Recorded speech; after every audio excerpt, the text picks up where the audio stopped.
Hello, everybody, and welcome once again to the Scientific Origins channel, where we bravely and curiously explore the universe and ask ourselves if the data we collect in our exploration matches and supports our proposals and models about reality. Is evolution real? Is the Big Bang true? We're going to show you why the entire scientific community thinks that is the case. So today we're continuing to refute evolution denial tropes and talking points. There's a ton of them, and there's a ton of them about this subject, particularly abiogenesis, the scientific field attempting to understand how the universe went from a state with no living organisms in it to a state with living organisms in it. And so one of the weaknesses of evolution, you could call it a weakness, but I don't really think it is a weakness because evolution never really, contended to explain this. But one of the weaknesses, if you call it a weakness, is the fact that evolution doesn't account for where living things themselves come from. Evolution just tells us what happens to living things once they're here. Abiogenesis does try to tell us where living things come from. We're going to talk about that today, a lot of the things evolution deniers say about it, and we're just going to go over this really fascinating field, this incredible area of science that's super interdisciplinary and understood by relatively few people because of that interdisciplinary nature. So let's get into it. Okay, so the reality. Uh, when evolution deniers say abiogenesis, they think they're referring to the umbrella, but actually abiogenesis is just one subfield in an umbrella field of studies called origin of life studies. So other subfields include things like synthetic life studies, and synthetic life studies would be the things that made things like spud cell, yeast cell, these synthetic cells that are made by producing biomolecules and fusing them together, or stripping biomolecules from already extant organisms and then reforming them into a new shape. That's synthetic life. Protein folding and synthesis studies. So protein folding is very complex. Proteins have hydrophilic and hydrophobic side chains that make them fold in very interesting ways. And if you don't get the right fold, you don't get a good living system. You don't get a stable system. So protein folding and synthesis studies is a very bleeding edge field of science that's trying to explain how proteins fold the way they do and why. And then unnatural base pair and xenonucleic acid studies. So when you learn that a DNA macromolecule, nucleic acid macromolecule, is a polymer of nucleotide bases, you might ask yourself, could we use other stuff besides, adenine, cytosine, thymine, guanine, the ATCs, Gs, and Us, the uracils that we typically use here? And the answer is absolutely. And this is exactly what these fields are dedicated to. They're dedicating to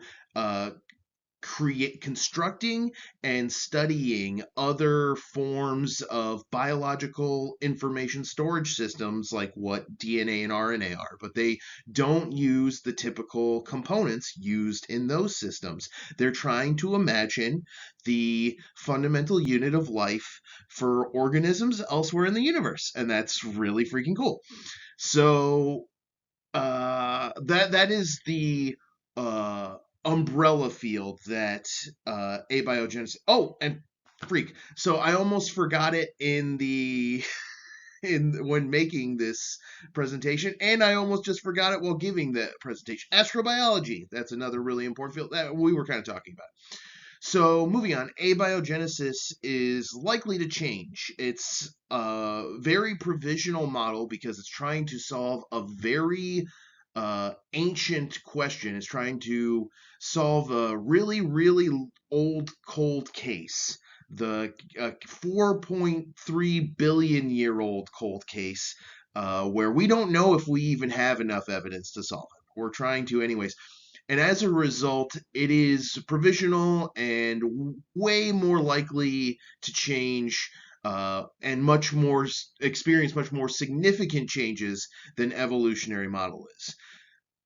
That's because they answer completely different scientific questions, and we'll go into that a little bit more. So, let's talk a little bit about what abiogenesis is not, because a lot of these arguments will be conflations and equivocations. And these are the four terms you're going to want to know to be able to spot an equivocation and dismantle it. And those terms are abiogenesis, biogenesis, spontaneous generation, germ theory of disease. So let's start with a little story. Let's start with an anecdote. Those are always fun. A scientist wants to understand what's going on when he leaves some food out and fuzz grows on it after a couple of days. So he comes up with an experiment. He takes a pot of gravy and he boils the crap out of that gravy, just really heats it up so it's boiling hot. And then he separates the gravy into two flasks. One of the flasks is sealed and the other flask is left unsealed. And then he waits. The gravy cools and the gravy in the sealed flask experiences no significant changes, even after being left for a long, long time. The other flask of gravy that was left open, everybody can predict what happens after it cools down. It starts to grow fuzz and mold and fungus. And so we realized that previous theories we had, because we looked at nature and we saw things like tadpoles and flies and maggots, and we thought these things seem to just spring forth. And so we called that spontaneous generation. And this experiment, this is actually a real experiment, this boiled gravy in a flask experiment, is what proved that actually organisms don't spontaneously generate. They are the reason that mold and fungus grows on there is because there's tiny little microorganisms floating around in the air. And think about how amazing that is. Think about how amazing it is to learn for the first time that all these things that look like a person, that look like an animal, they're actually swarms of even smaller living things that you can't see with your naked eye because they're so, so tiny. And it's really mind-blowing. You learn about this whole other universe that you can't even see with your naked eyes. The first time you look through a microscope and you realize what living things really are is a very quixotic moment. It was for me. I imagine it is for most people. So let's define these terms. I got a little on a tangent there. Abiogenesis is the natural process that arises from non-living chemical matter through gradual multi-step prebiotic chemical evolution. It's a possible solution to the question of how life arose from simple organic compounds to self-replicating molecular systems and early protocells under early Earth conditions. So that's what abiogenesis is. Biogenesis is a principle about the modern Earth state, including living populations that say it says individuals of those modern populations come exclusively from pre-existing members. And this is how we answered spontaneous generation, because spontaneous generation is the outdated belief that complex fully formed organisms such as maggots on decaying meat or mice from dirty straw regularly, continuously materialize directly from non-living or decomposing organic matter in the modern environment.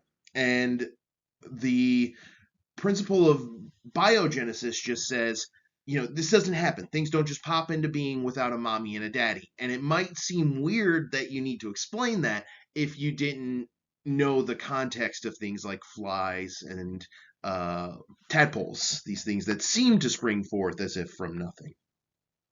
And then germ theory, like we said, germ theory refuted spontaneous generation and established that specific infectious diseases are caused by microscopic living organisms, much like the fungus and fuzz found on old food, rather than things like miasma, moral failings, humor imbalances, curses, or demonic possession. So, this is what you're going to encounter a lot. I've encountered this from evolution deniers, which is that they're going to say abiogenesis violates the law of biogenesis. So first of all, biogenesis is not a law per se, it's more of a principle.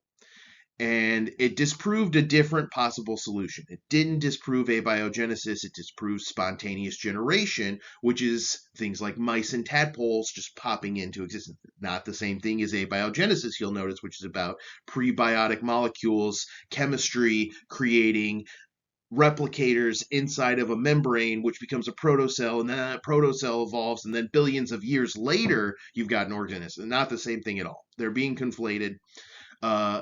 Abiogenesis describes a completely different Earth state from what the principle really of biogenesis is working with.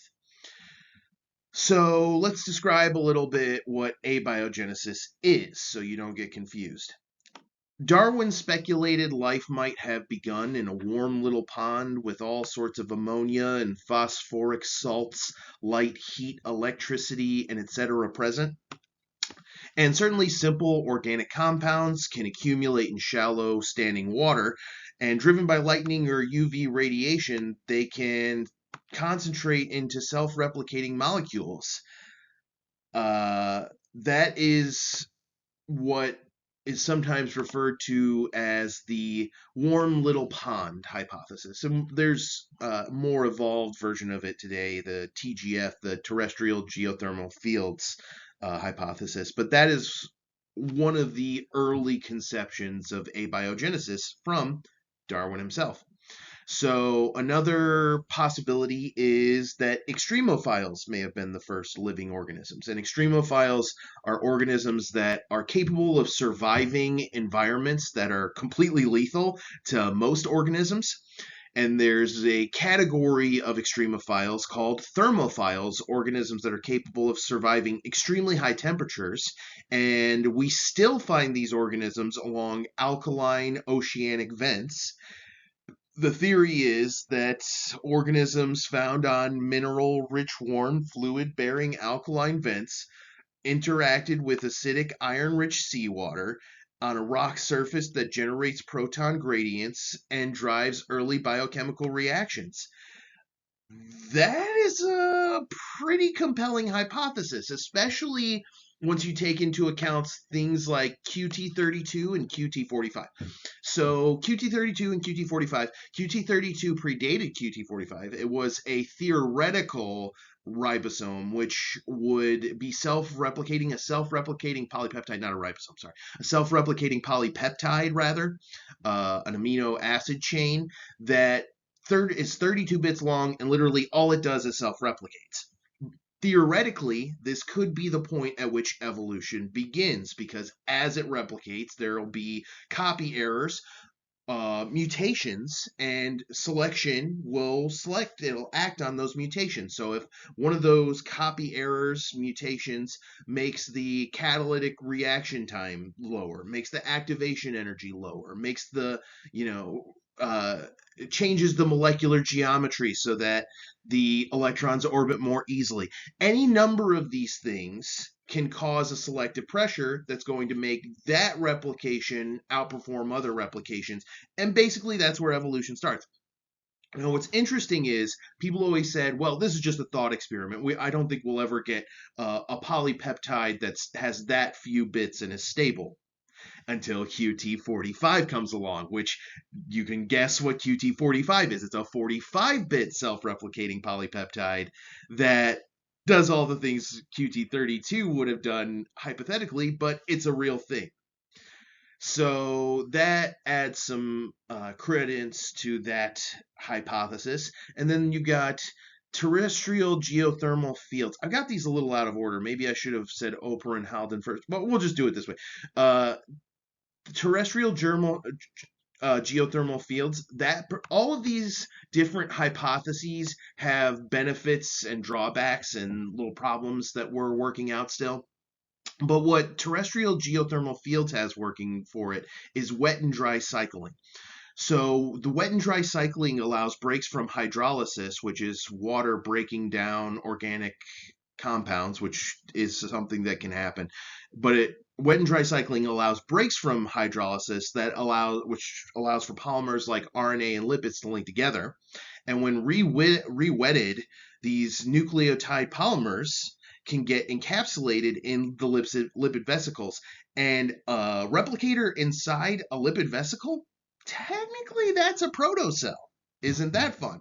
So protocell's like just a really primitive cell, often just a replicator inside of a membrane.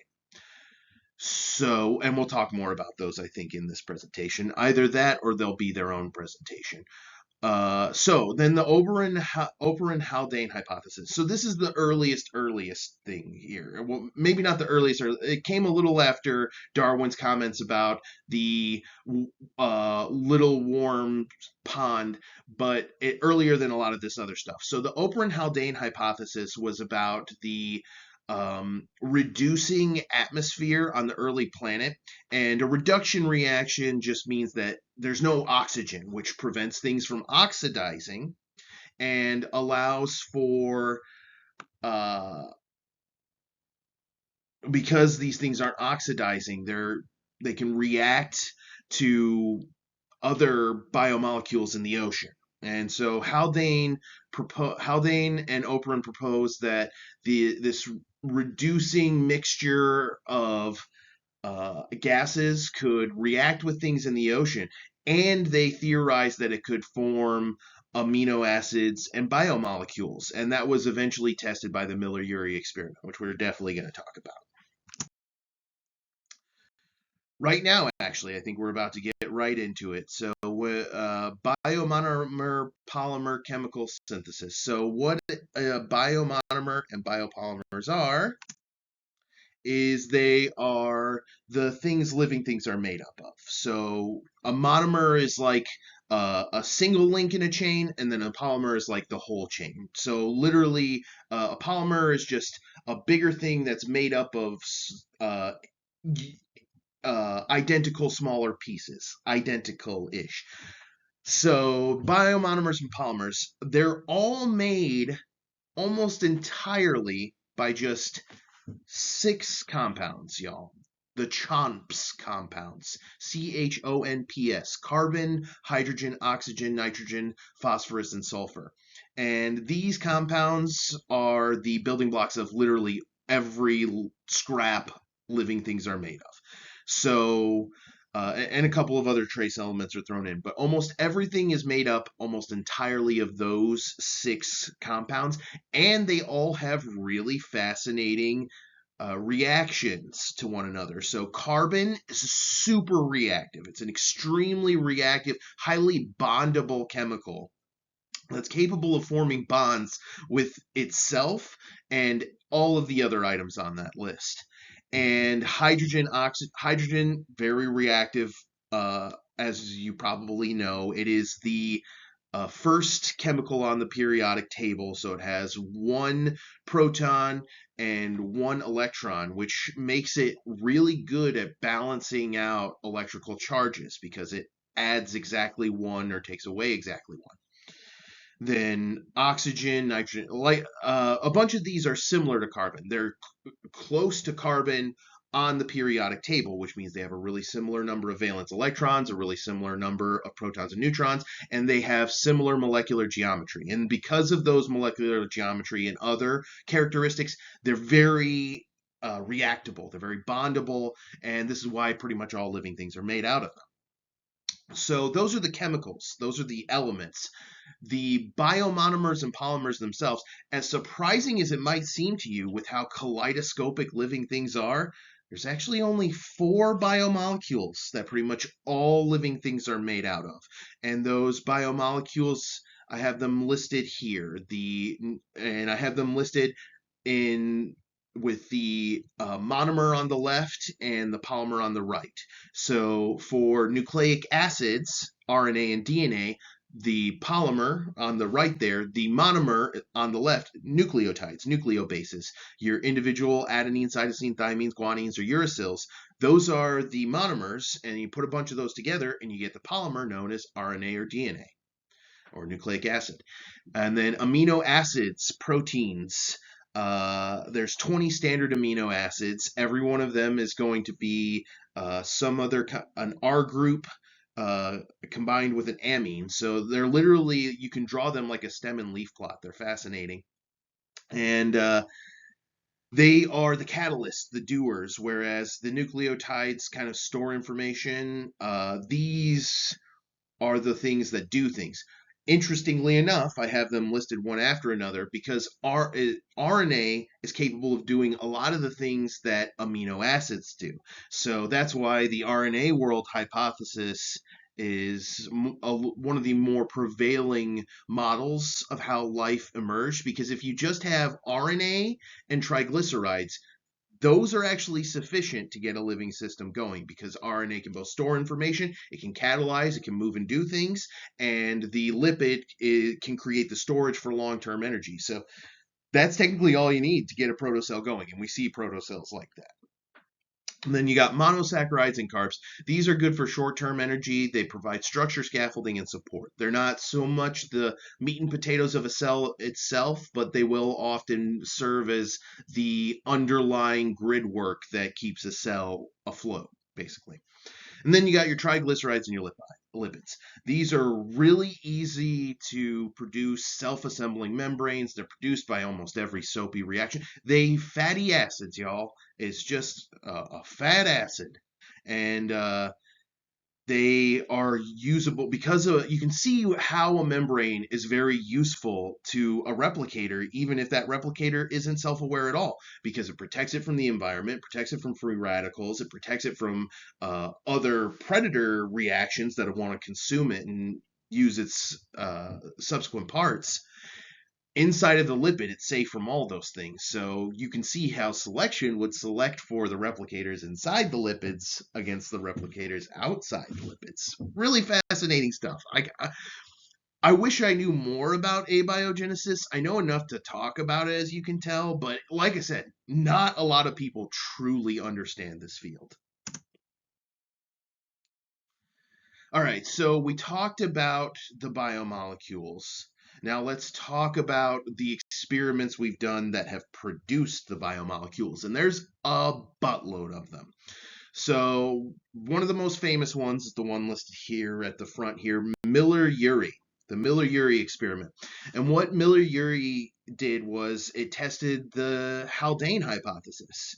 It created a simulation of what they anticipated the early Earth's atmosphere would be like, a rich mixture of reducing gases in a glass aperture that they subjected to electric shocks, and it produced 20 plus amino acids: glycine, alanine, glutamic acid. What's interesting about Miller-Urey is not just that it produced this array of biomonomers, right? It also kicked off this whole decades long foray into discovering ways that we can chemically produce these biomolecules. There was a point in history where we kind of thought organic molecules were something categorically different. Organic substances were in a category different from inorganic substances. And then you can kind of see why people might have thought this. There's no such thing as a sugar mine anywhere on the planet, for instance. You can only get sugar out of plants that do photosynthesis. But eventually we figured out, nope, that's not the case. Organic molecules are no different than any other substances. They're all subject to the same rules of chemistry. It's just living systems do better with these specific chemicals because of their specific properties. And so we realized that organic molecules were not something different, not because of Miller-Urey, but actually an even earlier experiment where urea was successfully produced. So urea was successfully produced, then Miller-Urey successfully produced amino acids. Parker et al. Produced amino acids using a similar methodology to Miller-Urey, which proved that those amino acids could arise in volcanic environments. Patel et al. Produced amino acids, lipids, and sugars. And so they produced almost everything you need for the chemoton, the living macromolecule, the first unit of life, right? in just that one experiment. Sutherland et al. Produced nucleic acids, pyrimidine, nucleotides, cytidine, uridine, and produced them using UV light. So radiation from the sun can catalyze these reactions. Shu et al.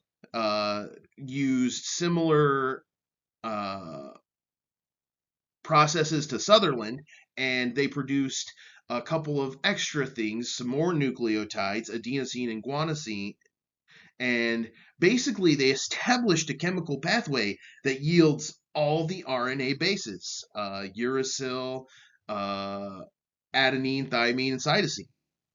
Really fascinating. The only thing that's missing is the sugar backbone, which the foremost reaction showed us how monosaccharides, including ribose, the sugar backbone of RNA, can arise. There's a bunch of these experiments. I didn't list them all. These are some of the highlights. So three more that we'll go over. Amran et al. Produced monosaccharides using the foremost reaction in mineral chemical gardens. Because they were produced in that specific environment, they produced a much more dynamic yield of the biomolecules, and those biomolecules were protected from rapid thermal decay, and that'll be important for later. Then you got FFT synthesis. This is where hydrothermal vents dissolve carbon monoxide and hydrogen, and they spontaneously react. And when they do that, they produce long chain fatty acids and alcohols. Long chain fatty acids, you guys, not just triglycerides. Deemer and Damer, these experimenters took molecules from the Murchison meteorite, which we'll go over in a little bit. It was a meteorite that was rich in organic molecules, basically, and they mixed it with water, and doing so caused fatty acids to spontaneously self-assemble into stable lipid membranes, and doing so allowed them to verify the polymerization effect, wherein an RNA replicator is ensconced inside of a lipid membrane, basically protocell. So this is one of the cool things. This is there's a theory called panspermia that says that living things came from out there, out in the stars. The I don't necessarily believe exactly panspermia. I think something similar maybe happened where the chemicals that living things are made of came from out in the stars. They were deposited on Earth, and over billions of years, the reactions necessary occurred to create those chemicals into living systems that then evolved, processed food and water, and entropy, like living things have been doing every day for the last billions of years. But these are some of the meteorites and asteroids and other places in the galaxy where we found organic molecules. So we got the Murchison meteorite. We already talked about that a little bit. We name dropped it at least. It's a 4.6 billion year old meteorite that's found in Australia. 70 plus amino acids inside of it, sugars, nucleobases, a rich sea of organic molecules that are capable of forming life. Asteroid Bennu had ribose, glucose, phosphates. We won't go through this entire slide and read off what. If you want to, do pause it and read about all these different asteroids, meteorites, moons that have the substances that would be listed on the recipe for a living thing. If you were going to make a living thing, you'd need to throw some nucleobases, some amino acids, some sugars in there, some phosphates, and some glycines, and etc. These are all the things that are listed there. So two things we should pull out. Most important is that a bunch of these things had adenosine, and adenosine was also produced by a bunch of those previous experiments. And adenosine is a super important substance because it's not only one of the amino acids you're made out of, it's also a pivotal substance in the tricarboxylic acid cycle, or what's called the Krebs cycle. It's basically how you get food energy. And so we need adenosine to go through this process to produce adenosine triphosphate, ATP, which is the energy currency of the cell, basically.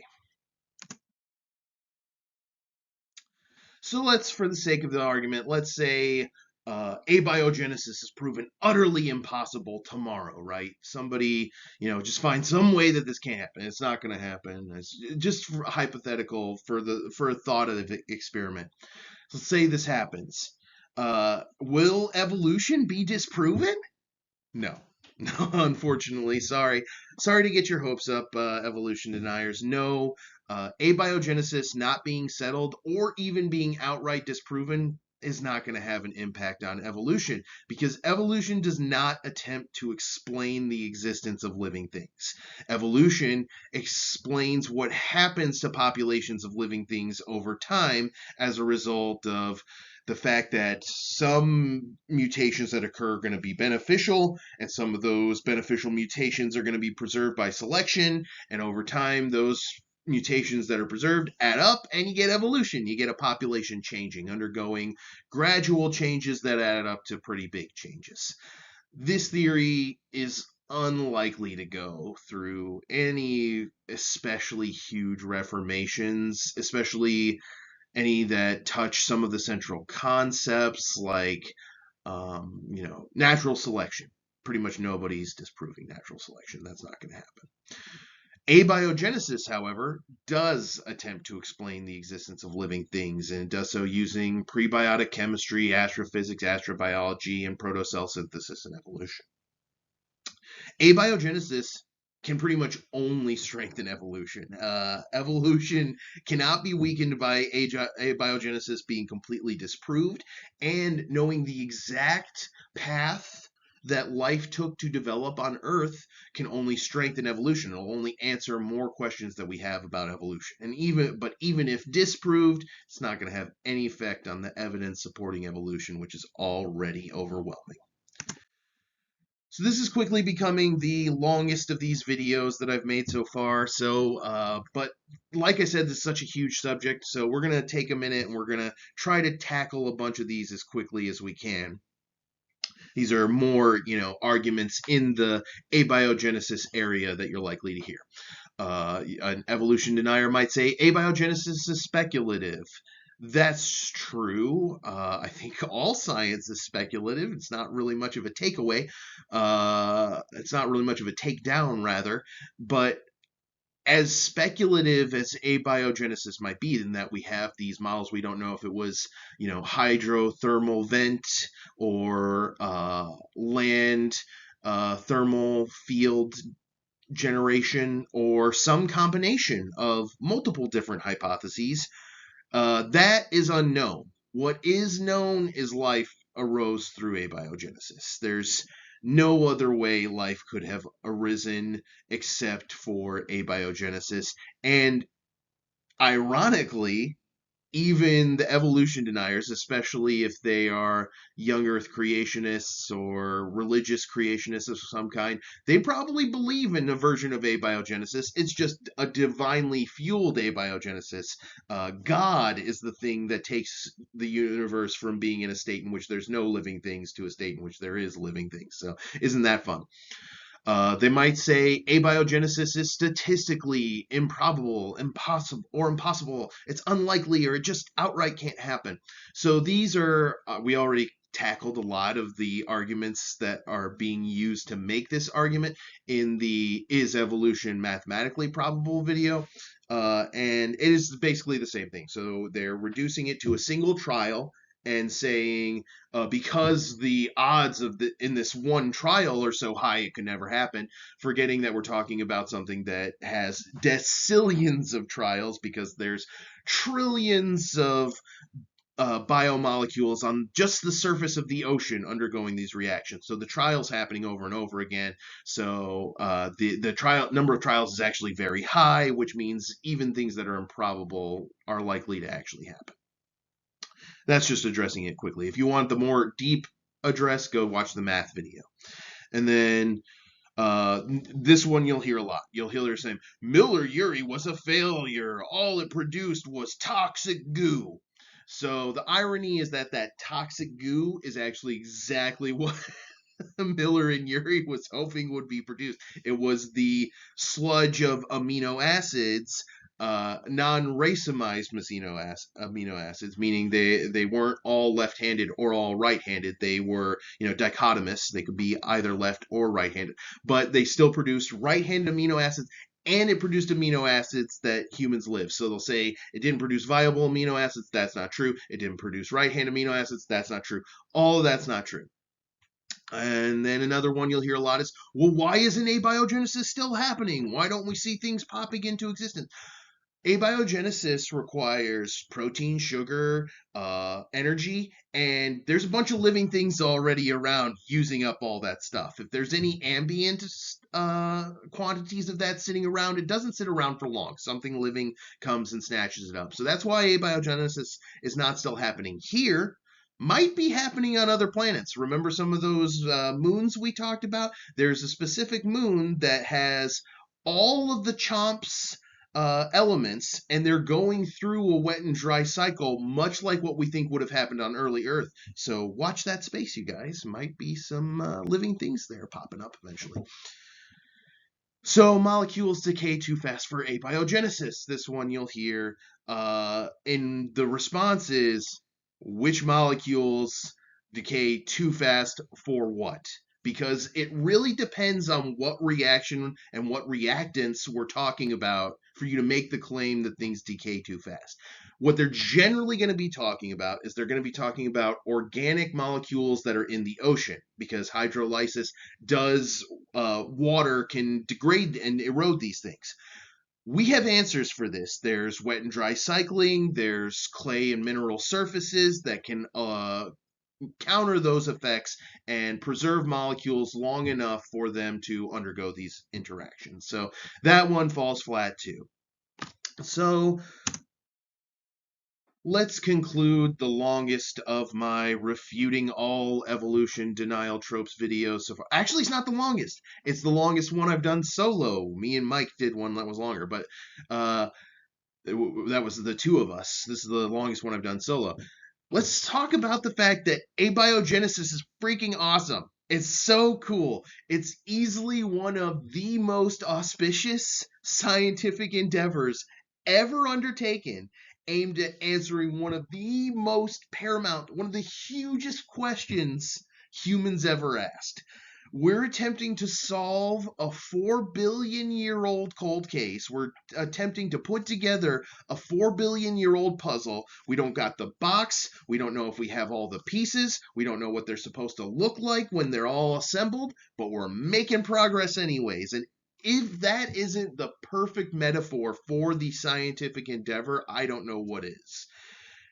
Now, because abiogenesis is nowhere near as unified as evolution is, it has all those different hypotheses, whereas evolution basically just has two, modern synthesis and extended synthesis. Because it's much less unified, and because it's so much more complicated and it's difficult to understand, it makes it an easy target for bad actors. But nevertheless, these kinds of studies have tremendous benefits. They're very likely to revolutionize medicine. I mean, they pretty much have already. Depends on what you consider that. And they very likely could help revolutionize both conservation and energy. There's experiments that are geared towards creating organisms that can remove radioactive contaminants from the environment. And those could potentially serve as an energy source afterwards. It's so cool. There's so, who knows what applications still lay unhidden. It's so exciting. It's one of the coolest things to think about. And evolution deniers just pretend like Miller-Urey failed and this whole field of science just doesn't exist. That's how they deal with abiogenesis.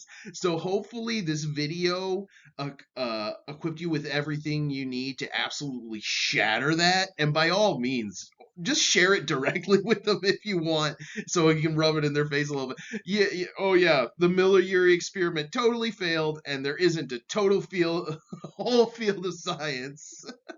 Still building on that and expanding our understanding of the universe. So I think that's a good place to wrap it up. We're getting it in at just under 40 minutes. So thank you for stopping by the Scientific Origins channel. Do all the social things, like, comment, subscribe, share this with your friend, share it with your significant other, share it with your pastor, share it with your priest, share it with the random hobo on your corner. Get my name tattooed on your forehead. Like I say, do what you need to do to get the word out to all the science friendlies and all the science hostiles and get them hopping up on my channel, and we can get it popping and learning and discussing science. Thank you so much for stopping by, and have a good one, everybody.